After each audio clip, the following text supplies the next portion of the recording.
essa imagem e pensa, o que você vê? Tem gente que vê uma senhora, tem gente que vê uma mulher mais nova, tem gente que vê outras coisas. Então, o que você vê?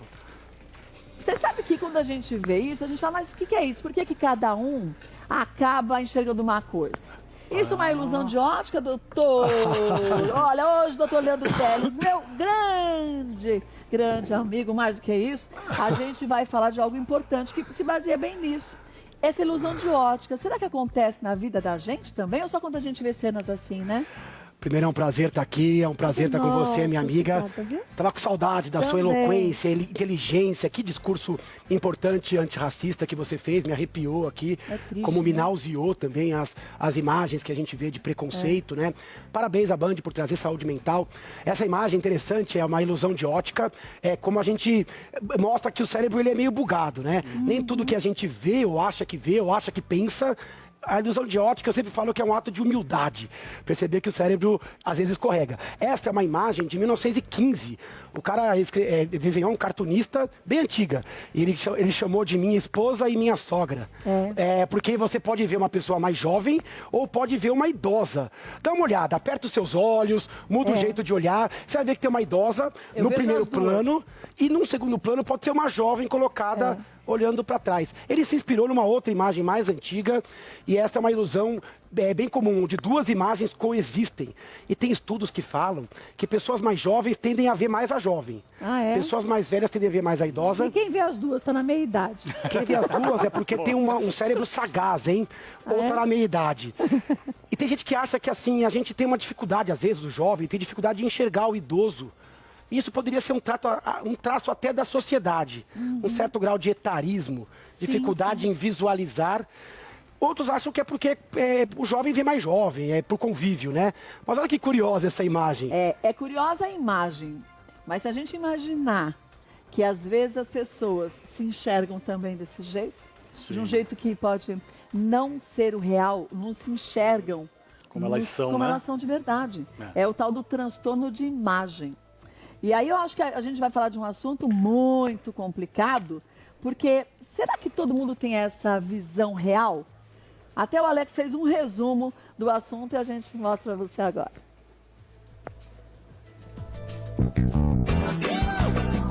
Celular preparado, busca pelo melhor ângulo e iluminação, diversas poses com sorrisos e biquinhos e a selfie perfeita está pronta. Certo? Pra muita gente não. E não é só por causa do celular. Pode ser que a sua imagem refletida no espelho também não te agrade completamente. E isso tem nome. É o transtorno dismórfico corporal, TDC.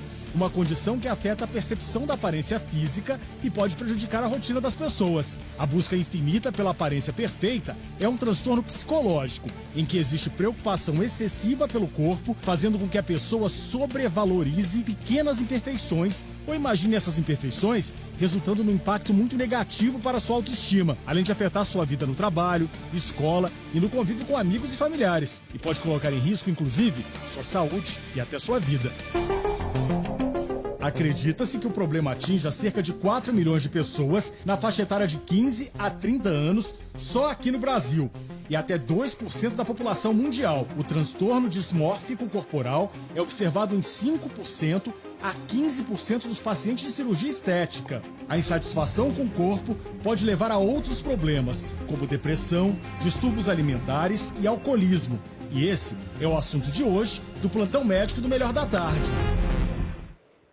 E olha, o doutor Leandro Teles, que é neurologista, está com a gente hoje, porque é um assunto tão sério, tão importante, e que às vezes a gente acha que a gente não passa por isso não. Que a gente tem uma autoimagem realista. E você sabe que a gente resolveu falar sobre esse assunto até, eu e o Rô, porque a gente mesmo, na viagem, ele falava, nossa, sabe o que eu acho? Eu tô me sentindo tão barrigudo com essa roupa. Eu falei, ai, Rô, eu tô parecendo um boneco de neve. E aí ele falava, não tá. E a gente começou a conversar sobre isso e a gente começou a ver o quanto que a maior parte das pessoas em algum momento se enxergam de uma forma muito diferente, né, doutor Leandro Teles? Com certeza. A nossa autoimagem, a avaliação depende de vários aspectos, não só do que se vê.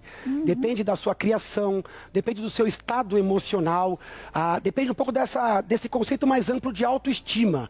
quanto eu me gosto, eu me valorizo, depende também de influências culturais, depende de redes sociais, de estereótipos de estética. Então as pessoas podem começar a se desapaixonar ou a se desgostar e achar defeitos na forma. Quando isso é muito grave, a gente chama de transtorno disfórico. Aquela pessoa... Disfórico, desculpa, é um termo que confundo, dismórfico, de dismorfia, distorção da forma. Pessoas com transtorno grave, elas às vezes não têm nenhum defeito, ou têm defeitos muito mínimos, mas aquilo vira uma obsessão na cabeça dela. Aquilo vai tomando um corpo como se fosse um quadro meio obsessivo-compulsivo. E você falou de redes sociais. Eu acho que as pessoas têm que aprender a usar a rede social. Ela pode ser uma ótima ferramenta e uma ótima ferramenta de ajuda ou de destruição. Porque o que é perfeito? Você falou do defeito, né? Ah, o que a gente tem de defeito? É um defeito? É uma característica, muitas vezes.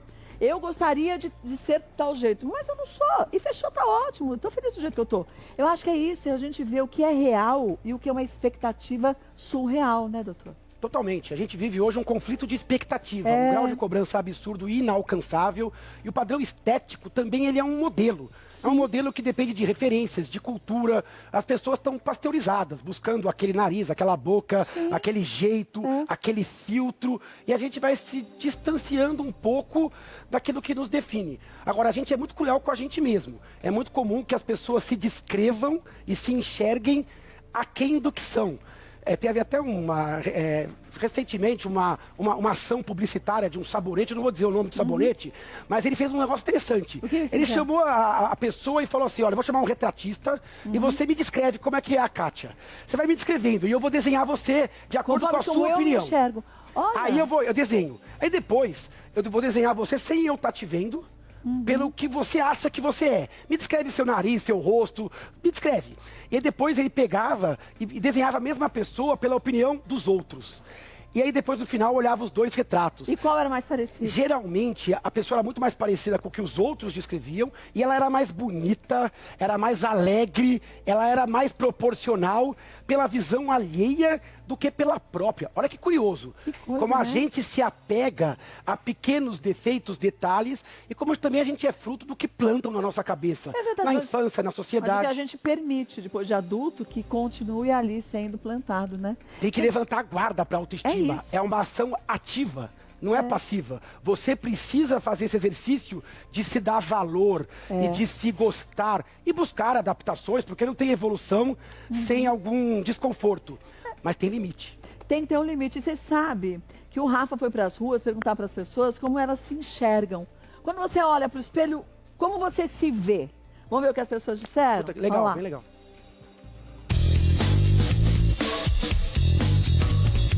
Oi, Kátia, oi pessoal do Melhor da Tarde. Olha só, hoje vamos falar sobre distúrbios de imagem. Então eu vim até as ruas de São Paulo para saber da galera se quando as pessoas se olham no espelho, elas têm vontade de mudar alguma coisa. Vamos conferir? Bora lá. Quando você se olha no espelho, tem alguma coisa que você mudaria em você? Antes sim, mas agora não. Por que essa mudança de antes e depois? Ah, não sei explicar, acho que... Sempre tem, né? Tipo o quê? Uma barriguinha mais saliente, sempre tem algo que a gente sempre acha que precisa melhorar, né? Ah, sim. Geralmente a gente sempre fica inseguro com o corpo e quer mudar alguma coisa. Fica só algo que, vejo, não gostei, mas é mais pela pressão estética mesmo, às vezes. Eu acho que meu pé... Seu pé? Mas por quê? Ah, não sei, eu acho o pé tão feio. Te incomoda alguma coisa, tipo o tamanho, o jeito que ele é? Sim, o formato, eu acho. Queria ser um pouquinho mais alto. Ah, mais alto. Quando você olha no espelho, tem alguma coisa que você mudaria no seu corpo? Ah, eu acho que eu me sinto bem, pelo menos, com a minha imagem, mas acho que eu sou muito bem resolvido. Eu sinto nos meus amigos, tem uma pressão social muito grande, assim, na visão deles. Eu acho que, principalmente nas mulheres, né? Mulher sempre tem que mudar. Tipo o quê? Tipo coxa, eu acho que eu teria mais coxa. Coxa? Esteticamente, lógico, né? Questão de perder uma gordurinha na barriga, de repente culote. Sorriso. Um sorriso tão bonito. Eu vejo bastante pessoas falando sobre a questão do peso, sobre praticar atividade física, melhorar a alimentação, mas que, na verdade, são bem saudáveis, né? Existe aquele preconceito por trás. Então, mas e que coisa? Eu fiquei reparando bem em cada uma das pessoas que foram entrevistadas. Pra mim, elas estavam normais, como deviam.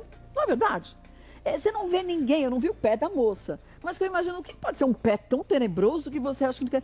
Tudo bem, o meu pé é fino e comprido, a minha unha do dedinho, ela é de galinha, que a gente chama de família, ela não é quadradinha, ela é só uma ponta estranha. Eu vou lá e corto ela, deixa mais a curtinha. Mas isso não pode incomodar a gente a um ponto de você deixar de andar de sandália, deixar de ir na praia com um biquíni ou com um maiô, se você se sente melhor, não é verdade, doutor Leandro? E aí você colocou um limite muito importante. Não tem problema você se incomodar e querer alterar. O problema é que isso não pode ser o centro da sua vida. Você não pode viver obsessivamente pensando naquilo e nem alterar o seu comportamento, às vezes desenvolvendo fobias, fobia social ou esquiva. Tem gente que não tira a camisa, tem gente que não se mostra, ou tá sempre atrás de muita ou maquiagem, que nem namora um filtro, com a luz acesa porque não tem ou que medo não namora. que o companheiro veja o corpo. Então é muito importante a gente discutir isso, porque hoje em dia a gente tem muita pressão. Na mulher é maior. Pressões, às vezes, de estéticas inalcançáveis, onde o belo é o jovem, é o simétrico, as pessoas vão buscando. Agora, a gente precisa entender que a gente tem assimetrias, tem belezas diversas, tem traços genéticos, tem traços étnicos, tem traços de história de vida, e a gente se gostar é um trabalho que a gente precisa fazer. Quando a pessoa está com depressão, está com ansiedade, é pior ainda, porque isso maximiza o sofrimento. É uma lente de aumento. É uma lente de aumento.